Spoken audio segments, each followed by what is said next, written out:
Shalom. All praises, glory, and honor unto Yahweh, Bahasham, Yahweh Bahasham, Rakah, Kwadash. Yahweh be named the Heavenly Father, the creator of heaven and earth, the God of Abraham, the God of Isaac, and the God of Jacob, the God who the scriptures speak of. And Yahweh is only begotten Son, which the world ignorantly calls Jesus Christ. And the Rakah, Kwadash is the Holy Spirit. Double honors to the elders and apostles of the most of no rule well. Pushing this 100% to the gospel, to come out to seal the elect of the nation of Israel. And salutation to your sincere alchemy that are pushing this gospel in truth and sincerity, risking your lives if you to do so. Alright, brothers. Alright, so I come across this article, concerning the countries that have the largest gold reserve, and it got me thinking, are the nations, hoarding gold for these last days? So I decided to go into it to get to check whether, or I decided to go into it so I could use it as a lesson, and just made me realize, let me just read the article first before I talk about the things that the things that made me realize. So this is the top 10 countries with the largest gold reserves.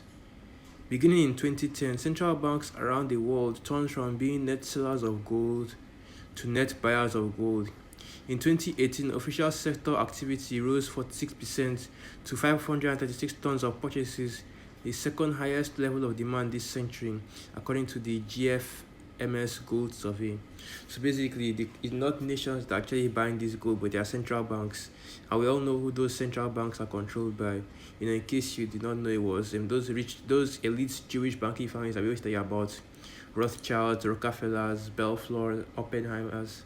Those type of people. Those are the people who controls these central banks, who controls the central bank, because the central banks are controlled by the Federal Reserve, and the Federal Reserve is controlled by them.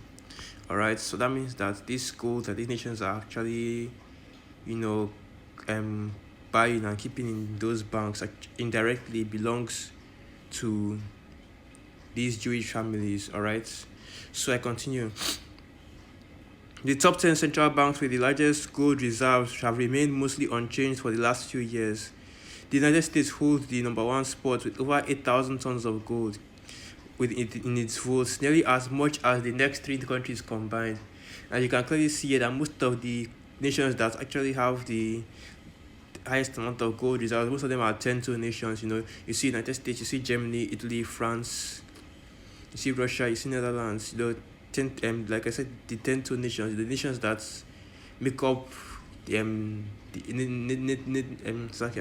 that make up NATO and the EU. Of course, NATO. Of course, when you talk about NATO, you exclude Russia because NATO was created as a guard against Russia.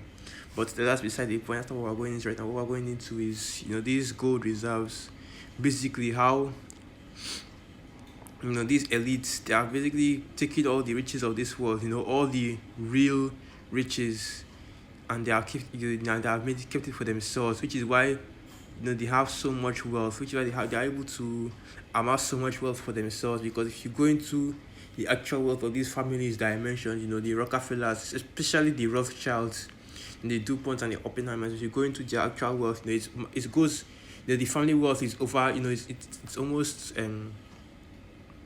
immeasurable. It goes into trillions and trillions, because they gather together all these riches, all the real riches, gold, silver, precious metals, land and the like. They deal in these things, and while and then they give the people, you regular masses, they now give you this fake fiat currency to be trading in. And while that fiat currency keeps on inflating and inflating, the prices of those precious metals will keep on going up with the how does it go? It keep on going up with the currency. It's like forgetting how to explain this, but basically they give you that fake fiat currency, and because it's basically the dollar currency, because the currency is basically worthless, the price will keep on going up and up. And the real money, the gold, the silver, and the land will also keep on increasing along with that price. Also keep on increasing because the fiat money is inflating. That's how they keep, and that's basically how they make their money. That's why these elites, I forget who exactly? I think it was Nick Rockefeller that said that give me control of the nation's money and I care not about the laws. Because these elites, they have control of they have control of the currency of almost all the nations on the planet. They have control of because because they have control of the banks, those federal. That's why they are so adamant about making Federal Reserve banks in all the nations all over the world, so that they can easily control the nation's money. And once they control the nation's money, it's basically the same as controlling the nations themselves. This is just to show that these elites, they have control of every or nearly every nation on the planet. Which is why it will be so easy for them to implement all their plans. Especially this is from vaccine to chip to enslaving the entire planet, to enslaving the entire planet, because they already have the control though, because they already have the control of these nations. They already have their bank, their banks set up, and they already have their agents their agents aiding those nations set up. Right, so let me continue reading this article a little bit more before I go into a few scriptures. All right. For 7 consecutive years, the Russian Central Bank has been the largest purchaser of gold, increasing its holdings by 278 tons. In 2008, Kazakhstan was the second largest buyer and holds spot number 14 of the world's largest central bank gold holdings. Not every central bank is a net seller. Venezuela has been selling off its gold reserves in order to support its struggling government. However, gross official sector sales declined by 26% last year to the lowest since 2013, indicating that central banks are happy to keep their reserves in gold, historically viewed as a safe haven asset. Because gold is actually worth something. Like these things that Esau trying to trick you into believing are worth something, like money, and that's and cryptocurrency, which is actually a force. That's why the other apostle was was urging you to buy silver and gold, because they are the safe haven assets. Because they are the what I want to say, that they're the best defaults to fall back to. They will always have their worth. No matter what happens. No matter how whether the economy crashes or not. Gold will still be worth. Gold will still be gold and silver. Those precious metals will still be worth something. And notice that it's only I notice that it is only gold and silver.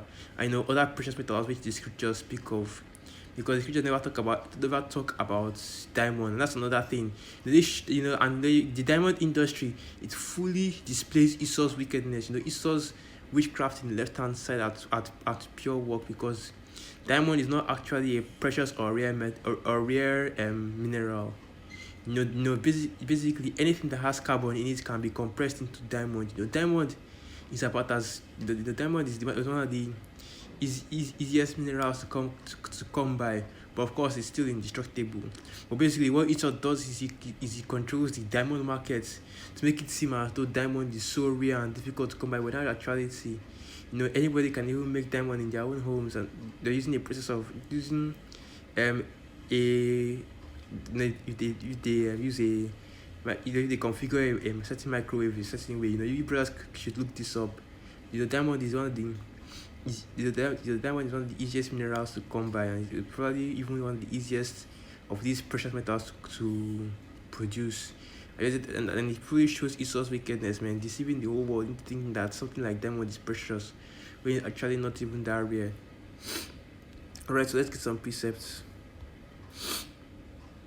Let's first go to Ecclesiastes 7 and 12, because even the scriptures will tell you that money is a defense. And when it talks about money, it's talking about true money, because when these men they wrote the scriptures, but they weren't looking at the fiat money that our people are chasing after so strongly today, especially these celebrities or our people that believe that this money that the money that they have will afford them comfort, without realizing that they've been sold a false bit of goods.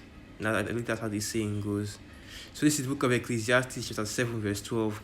For wisdom is a defense and money is a defense, but the excellency of knowledge is that wisdom giveth life to them that have it.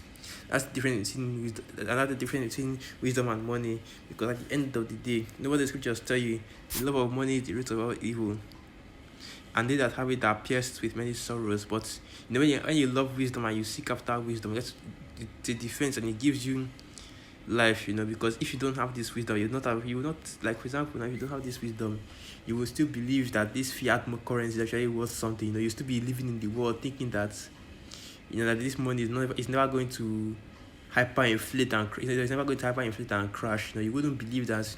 You wouldn't be seeking you wouldn't understand that the actual currency, the actual things that have worth in this land, in this world, the actual worth is in precious metals like gold, silver, and also in assets like land. The reason why I'm putting land there is because the reason why I'm putting land there is because that's what it is also, worth it is also, worth a lot of money. That's why these elites, they also go into real estate a lot. They own a lot of land all over the world. I can't really go into that right now, but maybe in a different video. So let me get on that precept concerning this matter. The book of James. This needs to be a curse against the elites, because right now they're trying to gather all the world's currency for themselves, and we've already put out the others and the apostles already put out over time that that's what these elites are trying to do. Gather the world's currency for themselves in order to keep themselves in power. Whenever the crash comes through, first they crash the economy, then they use the real money to buy up to buy up all the resources in that economy, and then slowly reintroduce their own another fake currency, another fake, more stable currency into the economy, while still hiding the real money and deceiving these simples, deceiving them to believing that fake currency that they've released into the economy, like this new cryptocurrency that they want to be adding into the chip, that they're trying to build up, that is actual money, that has actual worth when it doesn't. Those are that cryptocurrency it's just ones and zeros that people are selling. It's just ones and zeros that people are selling for paper, man. Alright, so it's the book of James chapter 5, and I start from verse 1. Go to now, ye rich men, weep and howl for your miseries that shall come upon you. And this is speaking of the elites. Your riches are corrupted, and your garments are moth-eaten. Your gold and silver is cankered, and the rust of them shall be a witness against you, and shall eat your flesh as it were fire. Ye have heaped treasure together for the last days. And I continue verse 4. Behold, the hire of the laborers who have reaped down your fields, which is of you kept back by fraud, crieth. And this is how you know that this is speaking of Esau Edom specifically. Because who's the biggest fraudster, the biggest hustler on the planet? It's Esau, and especially these elites, that, like I said, they've taken the real money and hidden it away and giving you simples, you ordinary masses, fake money it can be using to be trading, and you people, you kill yourself and you go through all this stress over that, but it's not actually over that which is not actually worth anything. That's why we keep on telling you this kingdom has to go. That Esau has to be taken out of rulership. Yahweh has to come back as soon as possible and get rid of this devil, man. Because because all the labor that because this just proves that all of your labor on this earth, everything that you labored for, carnally, is in vain. Alright, and I continue. And the cries of them which have reaped are entered into the ears of the Lord of Sabaoth. And this whole passage is good, but let me not go into it too much. So let me get the last precept. That I'm going to close out with this. What's the video that I want to? I just use that article as a backdrop to just bring out this little edification. So this is the book of 1 Timothy chapter 6, verse 17. I read, charge them that are rich in this world, that they be not high-minded, nor trust in uncertain riches, but in the living God, who giveth us richly all things to enjoy. And this is for those, and this precept is for those celebrities, that are trusting in their uncertain riches, which are this fiat currency that could crash and burn anytime. And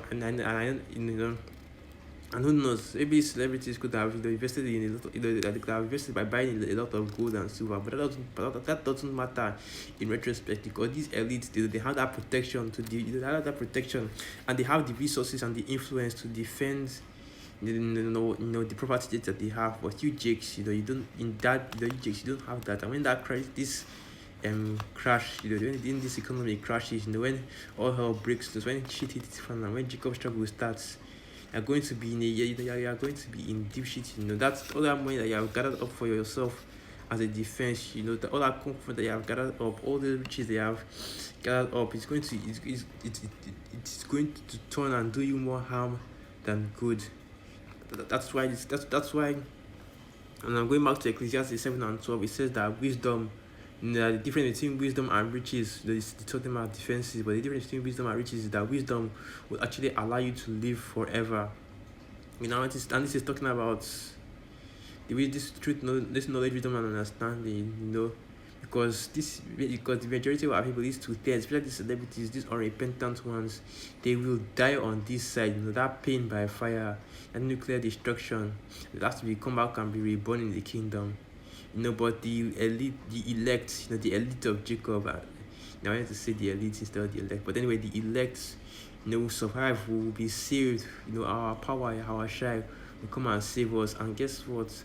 All that gold, all that silver that you elites have carried and put up in treasuries, that's will be turned into the hands of Jacob. The scripture says that you pose that's like I've forgotten how that one goes. So I'm just going to end it there. All praises, honor, and glory unto Yahweh, Basham, Yahashai, Basham, Rakah, and through the Spirit of people were edified. Shalom.